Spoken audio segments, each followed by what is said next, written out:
Hello mga ka-idol, nandito na naman ako, alang naman ikaw, Charis.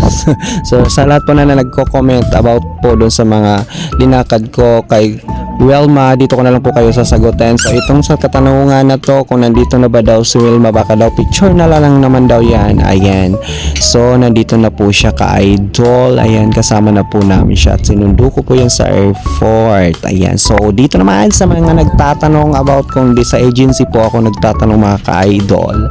Hindi po ako nagtatrabaho sa agency. Sa tindahan po ako ng mga damit ng bata at nagbablog na rin ng konti. So sana nasagot na kita dyan ka-idol. And doon naman po sa agency recruiter ni Wilma na blinakpak ko, na sabi niya agency daw niya ang nagbayad ng ticket ni Wilma. Hindi po agency ni Wilma ang nagbayad ng ticket niya, kundi sariling pera niya na hindi binalik ng agency ang sukle. So hanggang dito na mga ka-idol. Sana nasagot ko kayo. Bye bye!